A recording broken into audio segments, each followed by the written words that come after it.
how did the Prophet ﷺ meet Khadija? How did this come about? Now, it so happened that Khadija's older sister had a flock. She had a herd of camels. And her older sister hired the Prophet Muhammad ﷺ to take their flock out and to graze them outside of Mecca. And she hired two people. We don't have the name of the other person. The Prophet ﷺ and another young man. After the Prophet ﷺ had finished the grazing, they had to go back into town in order to collect their wages. So the young man that was with the Prophet ﷺ, and at this age the Prophet ﷺ is probably 23, 24 years old. The young man that was with him said, now that we're done, come let's go and ask our wages from Khadija's sister.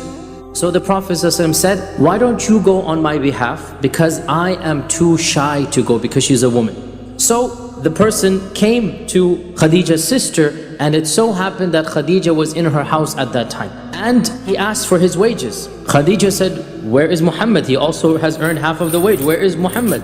So the man said he was too shy to come and ask it from you.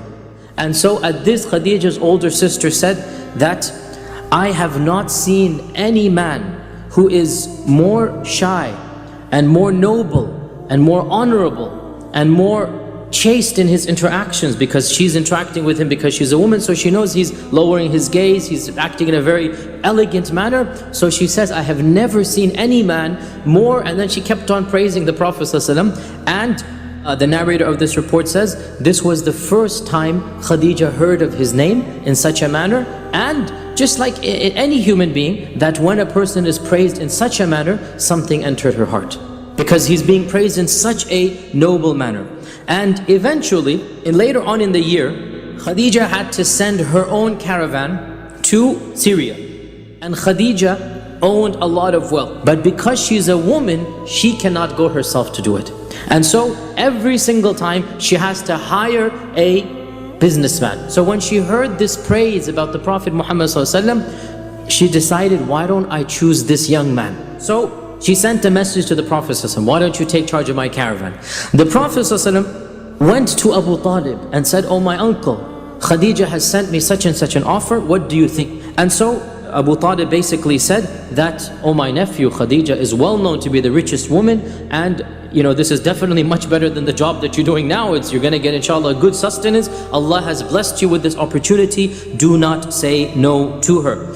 And so the Prophet ﷺ said yes, and Khadija sent one of her servants along as well to him, and the Prophet ﷺ took the caravan to the city of Busra. So Khadija had sent her servant, the name is given is Maysara generally, and when Maysara came back, so the Prophet ﷺ went to Basra and then returned. When the Prophet ﷺ came back, Maysara told Khadija of the care and concern that the Prophet ﷺ had shown, of his honesty, and the Prophet ﷺ made double or triple, yani the Arabic says ad'af, which means many times more, the Prophet that anybody else had made before him. This is now increasing the emotions that Khadija has. There's nothing wrong at all with her now having a desire to marry the Prophet Muhammad ﷺ. And subhanAllah, what lady would not have desired to marry the Prophet Muhammad ﷺ? The details differ about how the proposal came about, but they all agree about one thing. Khadija was the one who instigated it. In one version, Khadija told a friend, or it says another servant of hers who was an elderly lady by the name of Nafisa, it is said that she expressed an interest in marrying the Prophet ﷺ. And so Nafisa said, leave this to me, I will arrange it. And so she visited the Prophet ﷺ, and she was an elderly lady, and she said that, O Muhammad ﷺ, again he's not a prophet at this time, O Muhammad ﷺ, why don't you get married? So the Prophet ﷺ smiled and said, and who would marry me? Because I am the orphan, poor person of the Quraysh. I'm an orphan and I'm poor. Who's going to marry me? And so Nafisa said, what if Khadija wanted to marry you? What if Khadija? So she's not saying Khadija is sending me, but it's there, what if my master, what if my friend Khadija wanted to marry you? And the Prophet ﷺ was quiet, and then he said, why would she want me? Notice he didn't say, I'm not interested in her. He's wondering, why would she want me? So the message is given that he is interested, because he didn't say, no, I'm not interested in her. Rather, he's thinking, why would she want somebody like me?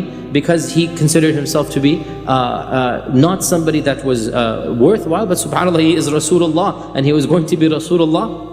And so Nafisa went back and told Khadija, and there the matter then went to stage 2. Ibn Ishaq says, by the way, that this marriage took place in the month of Safar. In the month of Safar, 3 months after he returned from Basra.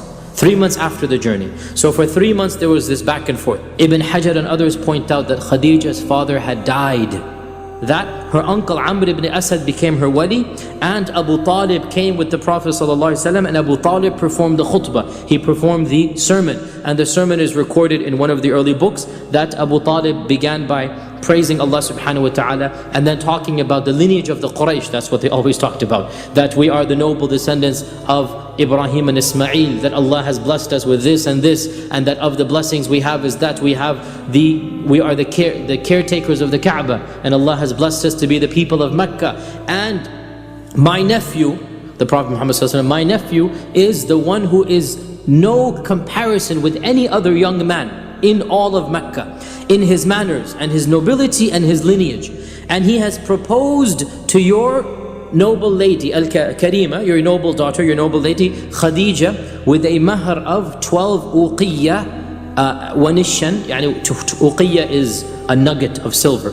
So 12 nuggets of silver with a little bit of coins of silver as well. And so he gave the khutbah. At this, Amr, Khadija's uncle, stood up and said, this is a young man who cannot be refused. We accept the proposal. The blessings of Khadija are simply too numerous to mention. She was the first to believe in the Prophet ﷺ. She comforted him as soon as the revelation began. She was the one who thought, let's take him to Waraqa ibn Nawfal. Let's take him to somebody who knows what's going on and ask what is happening.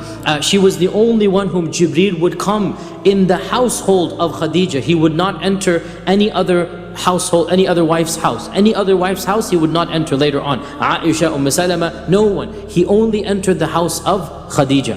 And Jibreel told the Prophet ﷺ, once when the Prophet ﷺ was sitting in Mecca, the Prophet ﷺ said to Khadija that, oh Khadija, here is Jibreel, because Jibreel would enter and Khadija was in the house, the only wife he would enter. Here is Jibreel, and he is sending Allah's salam upon you, subhanallah. He is sending Allah's salam upon you, and He is giving you the glad tidings of a house in Jannah where there's not going to be any noise and any struggling. You will have peace in that household.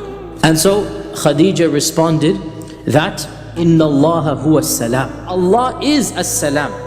وَعَلَى جِبْرِيلَ السَّلَامِ, and may salam be upon Jibreel. وَعَلَيْكَ يَا رَسُولَ اللَّهِ السَّلَامِ, and may salam be upon you, Ya Rasulullah. This was Khadija's response.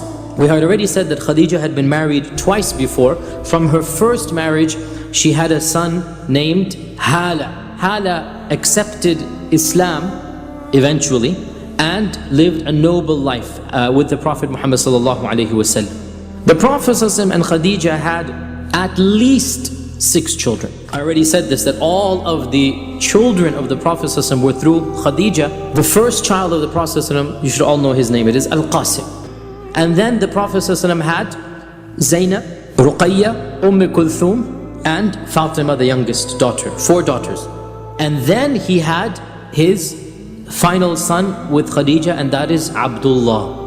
And Abdullah died in infancy without even in Islam. He was born after the Wahi and he died in Islam. Of course, the 4 daughters, all of them lived to maturity, all of them married, and the 3 of them died in his own lifetime. So he ﷺ buried his own daughters with his hands. The 3 daughters he buried with his own hands. Only Fatima outlived him. And then of course he has Ibrahim.